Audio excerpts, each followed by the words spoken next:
Goeiedag vriende, ons lees vandag Efesiërs 4 vanaf verse 1 tot 16. Ek druk julle dit op die hart, ek wat 'n gevangene is omdat ek die Here dien, laat julle lewens wandel in ooreenstemming wees met die roeping wat julle van God ontvang het. Wees altyd beskeie, vriendelik en geduldig en verdra mekaar in liefde. Lê julle daarop toe om die eenheid wat die Gees tussen julle gesmee het, te handhaaf deur in vrede met mekaar te lewe. Daar is net een liggaam en net een Gees, soos daar net een hoop is waartoe God julle geroep het.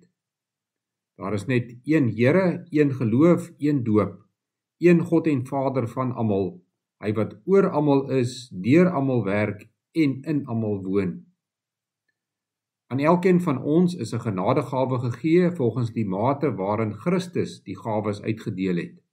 Daarom sê die skrif, toe hy na die hoogte opgevaar het, het hy krygsgevangenes saamgeneem en gawes aan die mense gegee. Hierdie uitdrukking, hy het opgevaar, veronderstel tog dat hy eers neergedaal het na wat laer is, naamlik na die aarde toe. Die een wat neergedaal het, is ook die een wat opgevaar het bo alle hemelruimtes uit om alles met sy teenwoordigheid te vul. En dit is die gawes wat hy gegee het: apostels, profete, evangeliste en herders en leraars. Sy doel daarmee was om die gelowiges toe te rus vir hulle diens en vir die opbou van die liggaam van Christus. So sal ons uiteindelik almal kom tot die werklike eenheid in ons geloof en in ons kennis van die Seun van God. Dan sal ons, sy kerk, soos 'n volgroeide mens wees, so volmaak en volwasse soos Christus.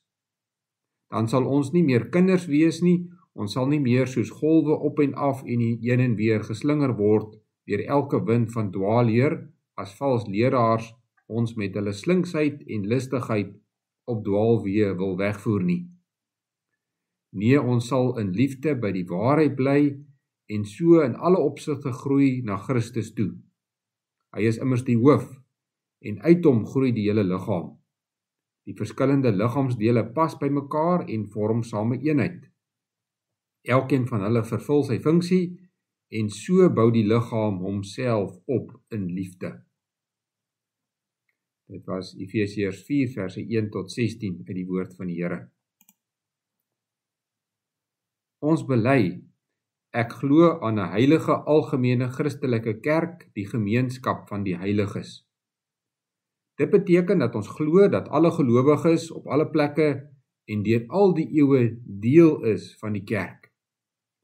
Hierdie gelowiges is deur God geroep en gered en hy het hulle tot 'n eenheid, 'n gemeenskap saamgebind. Paulus verduidelik hierdie eenheid vir ons deur die beeld van 'n liggaam te gebruik. Die kerk is 'n liggaam en die Here Jesus is die hoof of die kop van hierdie liggaam. Elke liggaamsdeel het 'n spesiale taak, maar die dele het mekaar nodig om reg te kan funksioneer en almal werk op bevel van die hoof. In Efesiërs 4 lees ons ook dat ons geroep is tot 'n eenheid en dat ons moet moeite doen om hierdie eenheid van die kerk te bewaar. Die kerk bestaan uit mense met uiteenlopende geaardhede, uit mense van verskillende agtergronde, mense van verskillende kulture en mense wat verskillende tale praat. Maar hulle is 'n eenheid omdat hulle glo in die een drie-enige God. Dis verse 4 tot 6. As 'n mens na 'n oog en 'n voet kyk, kan jy geen ooreenkoms tussen die twee sien nie. Maar wanneer hulle deel is van een liggaam, het hulle mekaar nodig. Dan is hulle 'n eenheid wat nie sonder mekaar kan regkom nie. Die Here het geweet dat dit vir ons as verskillende mense moeilik sal wees om as 'n eenheid saam te werk, selfs al het ons dieselfde geloof. Daarom het hy vir ons gawes gegee. Hierdie gawes is leiers wat ons leer en ons toerus om die Bybel reg te verstaan. Hierdie gawes het hy met 'n spesifieke doel gegee. Daarvan lees ons in verse 12 en 13. Die doel van hierdie leiers as gawes is om die gelowiges toe te rus om hulle dienswerk te doen. Dit is dus nie net die predikant, ouderlinge en diakens wat in die kerk moet werk nie. Hulle werk is om al die ander te leer, sodat elkeen hulle eie dienswerk kan doen. Elke gelowige se werk is om die liggaam van Christus op te bou.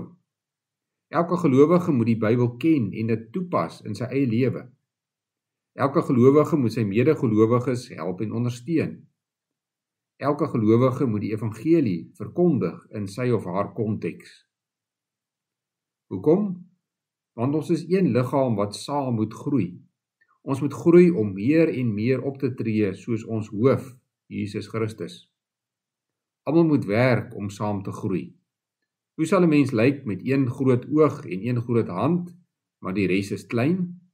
Of met een groot been? Daarom moet die hele liggaam van Christus leer en werk en groei. Jesus het hierdie wonderlike eenheid bewerk deur sy versoeningswerk. Daarna het hy vir ons die Heilige Gees gestuur en die Gees werk in ons sodat ons 'n eenheid kan wees. Sonder die Gees is dit onmoontlik vir mense wat so verskillend is om 'n eenheid te wees. Maar God maak dit moontlik deur sy Gees. Daarom is dit elkeen van ons 'n taak om sy plek in die liggaam vol te staan. Moenie vaskyk teen verskille in die kerk nie. Kyk na die eenheid. Kyk na Jesus wat ons almal saam bind. Wees deel van jou plaaslike gemeente. Neem deel en groei saam na volwassenheid in Christus. Kom ons bid saam. Here, ons sê vir U dankie dat ons deel kan wees van U kerk, van U liggaam, en dat U ons daarvan deel maak. Dankie vir leiers wat U gee as gawes, en wat ons leer om U woord reg te verstaan, sodat ons dienswerk kan doen. Ons bid vir ons leiers, ons bid vir predikante, ouderlinge en diakens. Gee hulle wysheid om diensbare leiers te wees, en gelowiges op die regte manier toe te rus. Ons doen voorbidding vir ons land en sy mense, waar ons hierdie week 'n verkiesing het, is ons gebed dat dit ordelik sal plaasvind, dat daar vrede sal wees, en dat U ook die nuwe plaaslike regerings wat aan bewind kom sal seën in hulle werk. Ons bid hierdie dinge deur U groot genade alleen. Amen.